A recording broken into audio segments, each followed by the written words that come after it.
हाँ मुर्शिद, बात कुछ ऐसे है आज ना, जो चीज़ मैं शेयर करना चाहता हूँ वो बेसिकली यहाँ पे सेल्समैन के साथ बात करने का एक्सपीरियंस है कि बेसिकली यहाँ के सेल्समैन जो है वो किस तरह से आपके साथ बात करते हैं और आप वो चीज़ किस तरह से सेल करते हैं। अब डेफिनेटली एक सेल्समैन है, सेल्समैन का काम सिर्फ़ और सिर्फ ये होता है कि जो क्लाइंट आया है मैक्सिमाइज़ करो उसके चांसेस को कि वो ये कुछ ना कुछ लेके जाएगा यहाँ से। डेफिनेटली सेल्समैन की हमेशा एक प्रेफरेंस होती है कि जो चीज़ मेरी नहीं बिक रही या जिस के बिकने में रिस्क है, फॉर एग्जांपल अगर कोई ख़राब गाड़ी, ख़राब मोटरसाइकिल, ख़राब साइकिल कोई आई है तो वो उसको थोड़े पैसे, थोड़ा मार्जिन कम रख के उसको निकालेगा, क्योंकि डेफिनेटली अगर एक चीज़ उसके वेयर हाउस में खड़ी है या उसके शोरूम में खड़ी है तो वो कॉस्ट कर रही है उसको ना, राइट।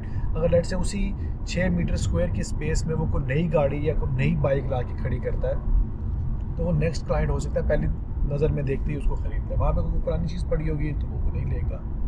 तो सेल्स के लोगों का यही होता है फोकस कि जो चीज़ आई है हम इसको फ़ौरन से बिकवा दें। हर जगह पे यही होता है, क्योंकि उनको उसमें फिर कमीशन भी मिलता है कि ठीक है आपने एक चीज़ बिकवाई है, आपने कस्टमर को कन्विंस किया था या आपने उसको ऐसी सर्विस प्रोवाइड की जिसके थ्रू उन्होंने हमसे चीज़ खरीदी। वो 1% है, 2% है, जितने भी है depending upon the value as well, तो उनको कमीशन मिलता है। तो उनका काम है कि वो सेल्स को उस सेल को क्लोज करवाएं। हॉलैंड में फॉर एग्जांपल मैंने 2-3 चीज़ें जो है वो मतलब अच्छी महंगी चीज़ें जो है वो ख़रीदी हैं। उनमें घर भी है, उनमें एक गाड़ी भी है। फिर अभी रिसेंटली जो मेरा एक्सपीरियंस, जो मोस्ट रिसेंट एक्सपीरियंस हुआ जिसके बाद मुझे ये हुआ कि मैं डेफिनेटली ये एक्सपीरियंस शेयर करूं, वो था बाइक ख़रीदने का। तो मैंने मोटर बाइक ख़रीदी है और इससे पहले मैंने एक साइकिल भी ख़रीदी, साइकिल का भी सेम एक्सपीरियंस है। बट एक चीज़ जो मैंने कॉमन देखी इनके सेल्समैन में वो ये है कि इनमें एक पर्सनल अकाउंटेबिलिटी आती है। वो पर्सनल अकाउंटेबिलिटी बेसिकली इनको फोर्स करती है इन अ वे कि आपको कम से कम सेल्स के प्रोसेस में चीज़ें गाइड करें। जो चीज़ें हैं और जो चीज़ें नहीं हैं वो ये आपको बताते हैं और लीगली ये रिक्वायर्ड है कि ये आपको चीज़ें बताएं। तो दैट इज़ वाई अगर आप फॉर एग्जांपल से कोई क्वेश्चन करते हैं तो ये लीगली ऑब्लाइज्ड है कि ये आपको उस चीज़ का जवाब दें as accurately as they can. क्योंकि अगर फॉर एग्जांपल अगर आप आपको एक गलत जवाब देते हैं, अगर आपको मिसलीड करते हैं, मिसगाइड करते हैं, तो कल को आप उन पे केस कर सकते हैं कि इन्होंने हमें ये जवाब दिया था बट अब जो है वो हमने सिनारियो या ग्राउंड रियलिटी ये है। जब मैंने घर बाय किया था उस वक्त भी सेम इसी तरह की चीज़ थी। हमने उनसे कुछ चीज़ें पूछी थी, उन्होंने हमें चीज़ें बताई, जो चीज़ें टूटी हुई हैं या जो चीज़ें ख़राब हैं उन्होंने हमें उसी वक्त बताई थी। और हमने अगर फॉर एग्जाम्पल उनसे कोई फर्दर क्वेश्चन किया कि क्या ये चीज़ पॉसिबल होगी या ये चीज़ पॉसिबल होगी, तो उस पर भी उन्होंने हमें प्रॉपर्ली गाइड किया कि यस ये पॉसिबल है या ये पॉसिबल नहीं है। जब ये गाड़ी खरीदी थी उस वक्त भी इसी तरह का सिनारियो था कि उन्होंने हमें टाइमलाइंस बिल्कुल क्लियरली कम्युनिकेट की थी कि ये टाइमलाइंस होगी गाड़ी की डिलीवरी की, इससे पहले हम नहीं आपको डिलीवर कर सकते, या ये चीज़ आपको अवेलेबल होगी, ये चीज़ आपको अवेलेबल नहीं होगी। ये कमिटमेंट है। और तीसरी चीज़ ये है कि जब आप कमिटमेंट करते हैं इनके साथ कुछ चीज़ परचेज़ करने की, तो डिलीवरी के बाद भी आपके पास तकरीबन 14 दिन तो होते हैं कि आप 14 दिन में उस चीज़ को वापस कर सकते हो। आप उसको माइंड चेंज पीरियड कहते हैं। उस लेट से 14 डेज़ के अंदर अंदर आपके पास कोई चीज़ आई, इवन ये गाड़ी भी है, अगर आपने गाड़ी ले ली है बट विद इन 14 डेज़ आप कहते हो कि नहीं मैंने नहीं लेनी, आप ये वापस कर सकते हो और वो आपको आपके पैसे पूरे देंगे, अनलेस ऑफ कोर्स कॉन्ट्रैक्ट में कुछ और लिखा हुआ है कि आप उनको कुछ कॉम्पनसेट करोगे या गाड़ी की वैल्यू अगर फॉर एग्जाम्पल बहुत क्विकली डिप्रिशिएट हुई है, जैसे फॉर एग्जाम्पल अक्सर गाड़ियाँ, आई थिंक मोस्ट गाड़ियाँ जैसे शोरूम से निकलते हैं उनकी गाड़ी की वैल्यू 7-8 हज़ार यूरो गिर जाती है। तो उस सीन में वो कह सकते हैं कि नहीं हमें आप कुछ ना कुछ उसमें कॉम्पनसेट करें, बट अदरवाइज़ ये होता है कि 14 दिन के अंदर अंदर आप उनको वापस कर सकते हैं। लेकिन जब आप उनसे कॉन्ट्रैक्ट करते हैं तो आपको कुछ वो रिजर्वेशन के पैसे नहीं देने पड़ते। आपको ये नहीं करना पड़ता कि अच्छा मैं आपसे ये गाड़ी ले रहा हूँ तो ये 500 यूरो मेरा रख लो कि मैं अब आपकी तरफ से ना माइंड चेंज नहीं करूँगा, मैं अब यही गाड़ी लूँगा और आप प्लीज़ गाड़ी मेरी रेडी कर देना। गाड़ी के टाइम पे भी यही सीन हुआ था, घर के टाइम पे भी यही सीन हुआ था। अब बाइक के टाइम पे भी यही सीन है। मैं बाइक जब लेने गया मैंने उनको कहा, क्योंकि अब बेसिकली समर आ चुका हुआ है, अब बाइकिंग का सीज़न है मोटर बाइक का और ये तकरीबन अक्टूबर तक रहेगा। अक्टूबर ऑनवर्ड्स इम्पॉसिबल है, मतलब इट्स पॉसिबल, बट बारिशें बहुत ज़्यादा स्टार्ट हो जाएंगी, दिन बहुत छोटे हो जाएंगे, ग्लूमी होगा, ठंड बहुत होगी, तो बाइक चलाने में वो मज़ा नहीं आता जो कि अभी आएगा। खुले दिन है, गर्मी है, अच्छा मौसम है। तो मैं उनके पास गया, मैंने पूछा, मैंने सबसे पहले मैंने उनसे पूछा कि मेरा एक ये मॉडल है जो कि मुझे 450 BMW का जो 450 मॉडल है, मैंने उनसे वो पूछा। उन्होंने कहा कि ये तो अभी रिसेंटली अब रिलीज़ हुआ है, अगस्त में प्रोडक्शन है, ये आपको 4-5 महीने से पहले नहीं मिल सकता, शो स्टॉपर। मैंने कहा ठीक है, इसको ख़त्म करें। दूसरी मेरे पास एक और ऑप्शन थे, मैंने उनको कहा ये 900R है, इसका बताएं, और इनमें सेकंड हैंड का बताएं, न्यू का बताएं। तो सेकंड हैंड में उन्होंने बताया कि हमारे पास इस साइड पे सेकंड हैंड ऑप्शंस पड़े हुए हैं, प्राइस उस पर लिखी हुई है, कितनी चली हुई है, क्या उसकी कंडीशन है, क्या उसमें फीचर्स है, वो भी सब लिखा हुआ उस पर, वो सब मुझे उस पर क्लियरली बता रहा है।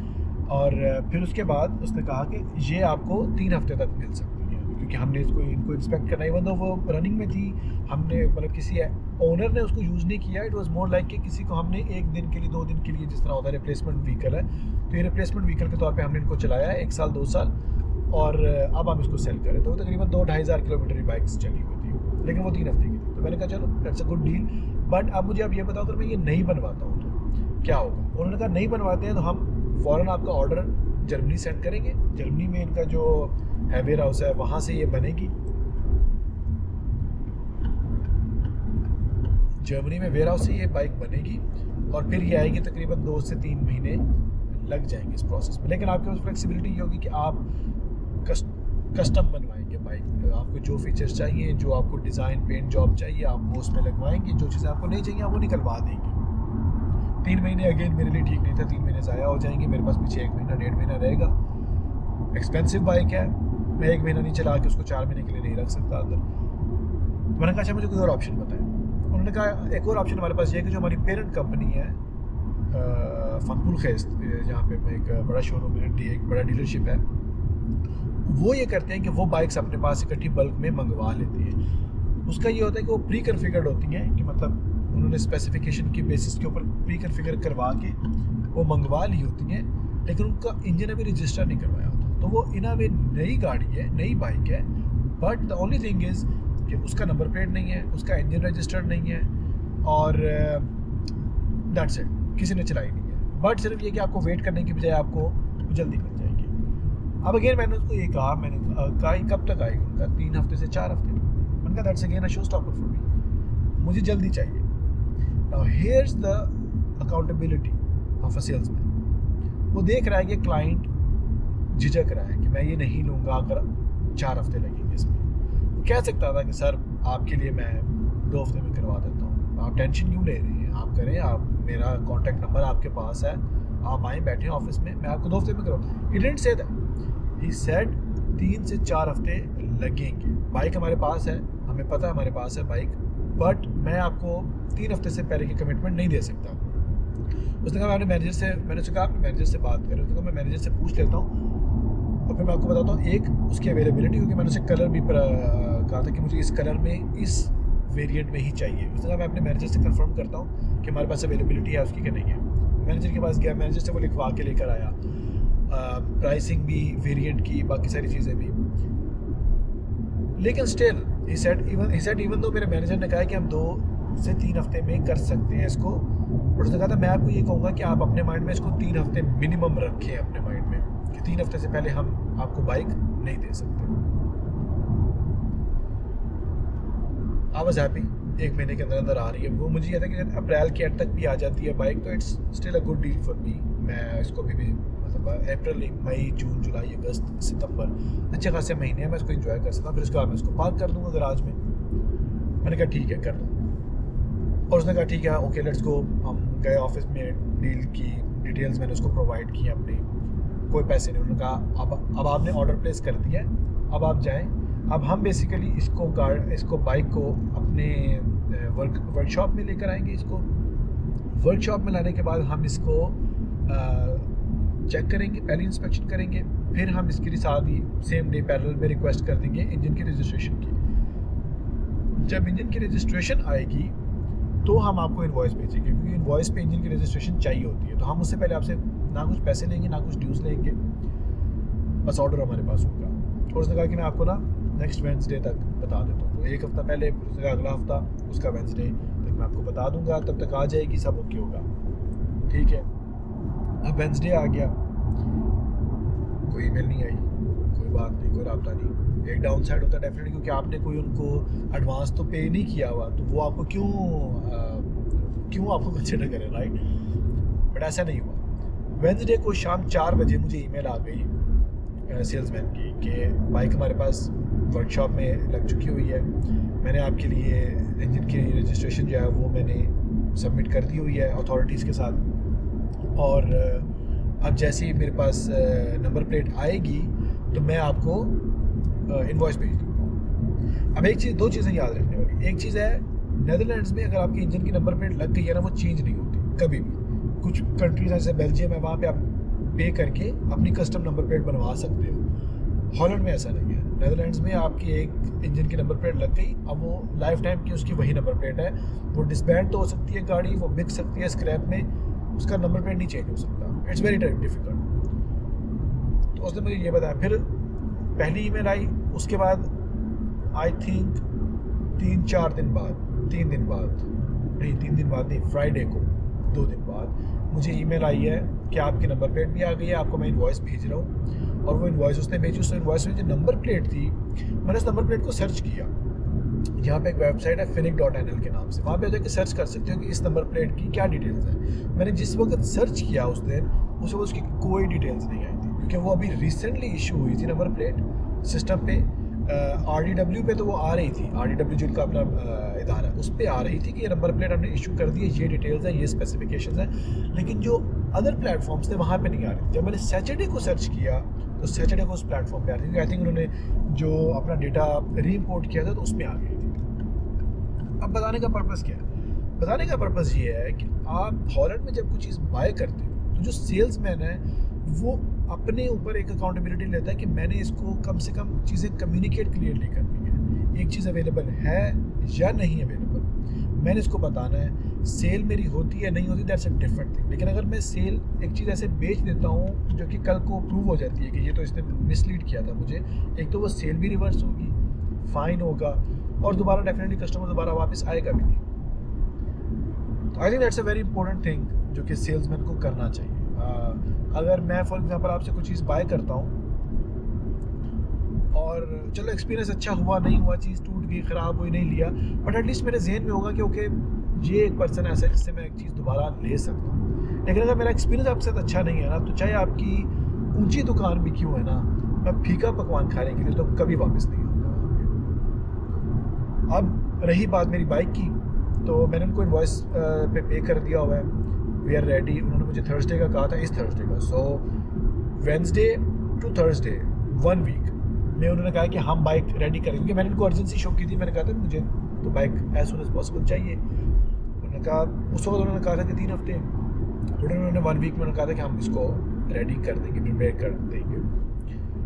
मैंने उन्हें कहा कि नहीं, मैं फ्राइडे को बाइक लेने आऊँगा, थर्सडे को मेरा ऑफिस है, मैं नहीं आ सकता। आज वेंसडे है, कल थर्सडे है, कल बाइक मिल सकती थी, बट आई थिंक एक दिन मुझे और वेट करना पड़ेगा अभी।